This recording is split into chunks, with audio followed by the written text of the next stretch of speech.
يا أهل التوحيد، يا أهل السنة والجماعة، إن كان فيكم بقية دين فقوموا على هذا المجرم الذي يفسد في الأرض ويكفر في بلاد الحرمين ويحرض على الكفر.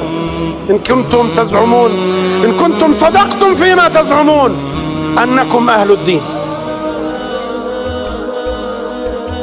ويا سائر الملوك، يا عبد الفتاح السيسي، أعراضنا انتهكت، فإن كنت مسلما تنتمي إلى أمة محمد فتحرك. يا أيتها الجيوش الكاذبة الخاطئة، إن كان فيكم بقية دين ورجولة ونخوة فتحركوا، أو فاخلعوا لباسكم والبسوا لباس النساء، فإن في النساء رجولة ودينا تفوق رجولتكم ودينكم. يا أهل الله، إن هذه الدولة المسخ الضعيفة الهزيلة تبني بينها وبين الناس جدرا، لأنها تخشى الناس وتعطي التصاريح لقادتكم العمداء والألوية والقادة والوزراء، معهم تصاريح خاصة يعبرون الجدار، أما أنتم فلا يعبره منكم إلا كل صاحب حظ وفير.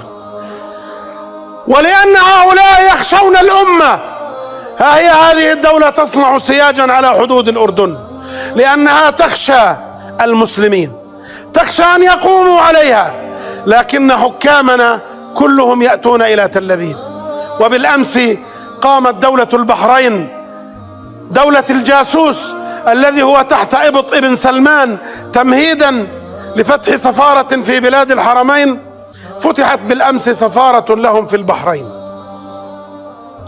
فهذه الدول، هؤلاء الملوك ليسوا من أمة محمد صلى الله عليه وسلم. هؤلاء أولياء يهود، أولياء الشيطان، حزب الشيطان، كاذبون خاطئون مجرمون ملعونون أينما ثقفوا. فلا يجعلن أحد منكم في قلبه ولاء لأحد منهم، فتكون عاقبته أن يحشر معه في جهنم.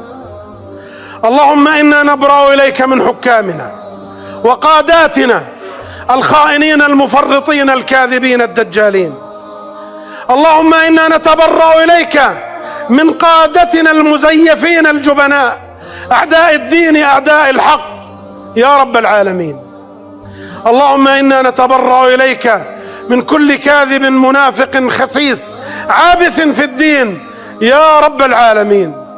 اللهم إنا نسألك هبة صادقة في أمة المسلمين يعدلون فيها حالنا المائل ويقيمون فيها الحق يا أرحم الراحمين. اللهم إنا نسألك نصرا عزيزا مؤزرا يا رب العالمين. انصرنا وخلص بلادنا من الأسر، خلصنا من المجرمين الخائنين الكاذبين أصحاب الأوزار يا أرحم الراحمين. دعوة guru ya barumsa din Islam faidan sahil laka mutakalaman. دعوة guru ya barumsa din Islam faidan sahil laka mutakalaman.